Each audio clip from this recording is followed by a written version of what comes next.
Norway আর আইসল্যান্ডের মধ্যবর্তী Atlantic সাগরের দক্ষিণে ভয়াবহ শীতের এক দ্বীপ। সমুদ্র বেষ্টিত সেই দ্বীপটির নাম ফারো। 18টি ছোট ছোট দ্বীপ নিয়ে গঠিত স্বায়ত্তশাসিত ফারো দ্বীপপুঞ্জ ডেনমার্কের আওতাভুক্ত। সম্প্রতি সেখানে তিমি শিকারীদের হাতে মারা পড়েছে কয়েক ডজন তিমি মাছ।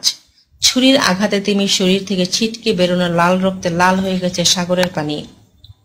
বিবিসিতে প্রকাশিত প্রতিবেদনে বলা হয়, আসন্ন তীব্র শীত মৌসুমে খাবার মজুত করার উদ্দেশ্যে দলগতভাবে ওই তিমিগুলোকে শিকার করেছে ফারো দ্বীপের বাসিন্দারা।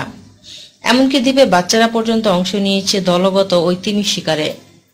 দ্বীপের বাইরের যে কোনো বাসিন্দা বা পর্যটকের কাছে ভয়ঙ্কর মনে হলেও ফারোবাসীদের কাছে সেটি উৎসবের মতো। জানা যায়, ওই কয়েক ডজন পাইলট প্রজাতির তিমির মাংস আর চর্বি হবে আসন্ন শীতে 50,000 ফারোবাসীর খাবারের মূল উৎস।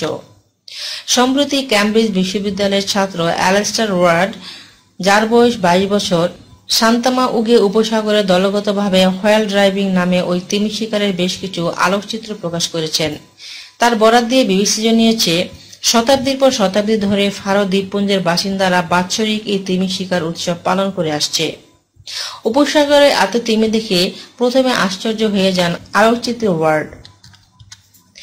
যুক্তরাজ্য ভিত্তিক সংবাদ মাধ্যম ট্রাইঙ্গেলকে ওয়ার্ড বলেন, শিকারীরা শুরুতে দাঁড় দিয়ে গুতিয়ে গুতিয়ে তিমিগুলোকে দ্বীপ ঘেঁষা বেলাভূমিতে নিয়ে আসে।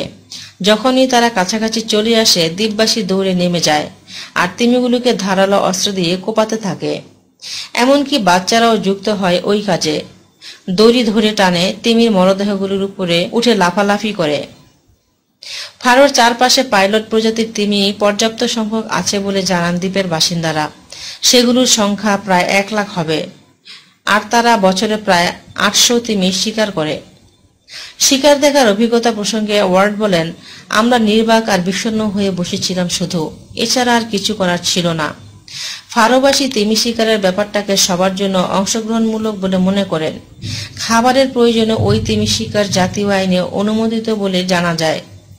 আইনে শুধু লক্ষ্য রাখতে হয়েছে শিকারের সময় তিমিদের যাতে সবচেয়ে কম কষ্ট দেওয়া হয়।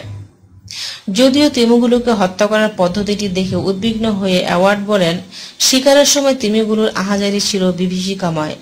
দড়িতে আংটা লাগিয়ে তাদের শরীর বিদ্ধ করে তীরের দিকে নিয়ে আসা হয়, আর তারপর ধারালো অস্ত্র দিয়ে কুপিয়ে কুপিয়ে মারা হয়।